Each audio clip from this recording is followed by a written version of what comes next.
कुरु का जन्म। आध्यात्मिक कथा।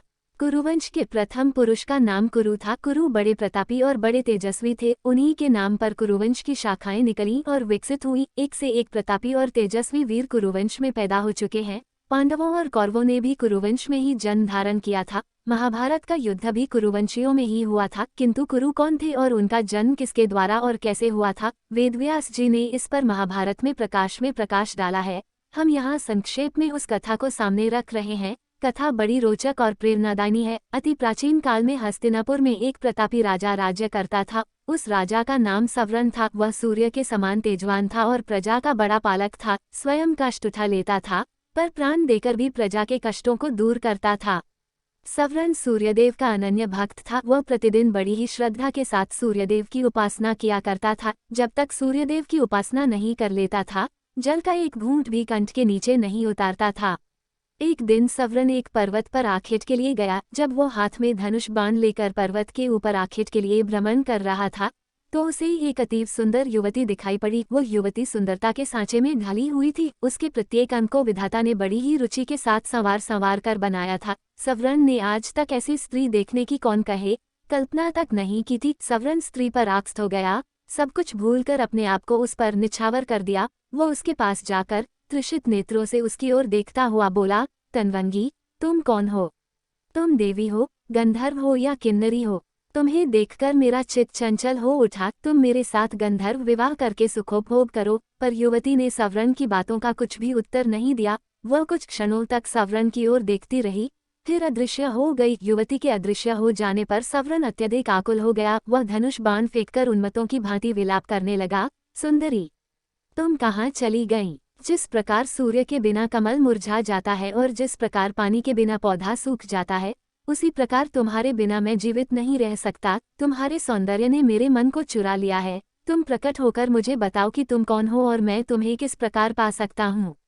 युवती पुनः प्रकट हुई। वह सवर्ण की ओर देखती हुई बोली, राजन, मैं स्वयं आप पर मुग्ध हूँ, पर मैं अपने पिता की आज्ञा के वश में हूँ। मैं सूर्यदेव की छोटी पुत्री हूँ। मेरा नाम तप्ती है। जब तक मेरे पिता आज्ञा नहीं देंगे, मैं आपके साथ विवाह नहीं कर सकती। यदि आपको मुझे पाना है तो मेरे पिता को प्रसन्न कीजिए। युवती अपने कथन को समाप्त करती हुई पुनः अदृश्य हो गई। सवर्ण पुनः उन्मत्तों की भांति विलाप करने लगा। वह आकुलित होकर पृथ्वी पर गिर पड़ा और तप्ती तप्ती की पुकार से पर्वत को ध्वनित करने लगा। सवर्ण तप्ती को पुकारते पुकारते धरती पर गिर पड़ा और बेहोश हो गया। जब उसे होश आया तो पुनः तप्ती याद आई और याद आया उसका कथन, यदि मुझे पाना चाहते हैं तो मेरे पिता सूर्यदेव को प्रसन्न कीजिए। उनकी आज्ञा के बिना मैं आपसे विवाह नहीं कर सकती।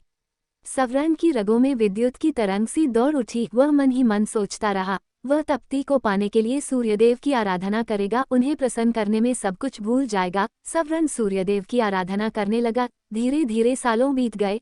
सवर्ण तप करता रहा। आखिर सूर्यदेव के मन में सवर्ण की परीक्षा लेने का विचार उत्पन्न हुआ। रात का समय था। चारों ओर सन्नाटा छाया हुआ था। सवर्ण आंखें बंद किए हुए ध्यानमग्न बैठा था। सहसा उसके कानों में किसी की आवाज पड़ी, सवर्ण, तू यहाँ तप में संलग्न है। तेरी राजधानी आग में जल रही है। सवर्ण फिर भी चुपचाप अपनी जगह पर बैठा रहा। उसके मन में रंचमात्र भी दुख पैदा नहीं हुआ। उसके कानों में पुनः दूसरी आवाज पड़ी, सवर्ण, तेरे कुटुंब के सभी लोग आग में जलकर मर गए। किंतु फिर भी वह हिमालय सा दृढ़ होकर अपनी जगह पर बैठा रहा।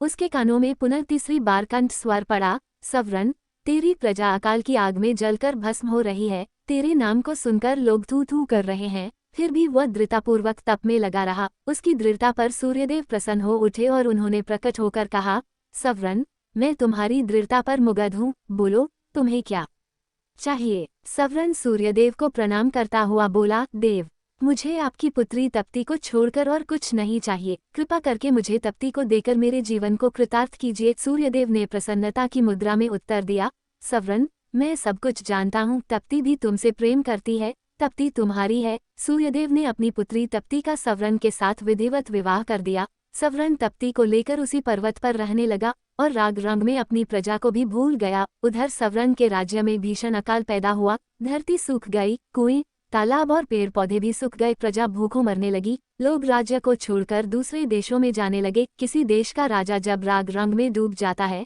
तो उसकी प्रजा का यही हाल होता है। सवर्ण का मंत्री बड़ा बुद्धिमान और उदार हृदय का था। वह सवर्ण का पता लगाने के लिए निकला। वह घूमता घामता उसी पर्वत पर पहुंचा जिस पर सवर्ण तप्ती के साथ निवास करता था। सवर्ण के साथ तप्ती को देखकर बुद्धिमान मंत्री समझ गया कि उसका राजा स्त्री के सौंदर्य जाल में फंसा हुआ है।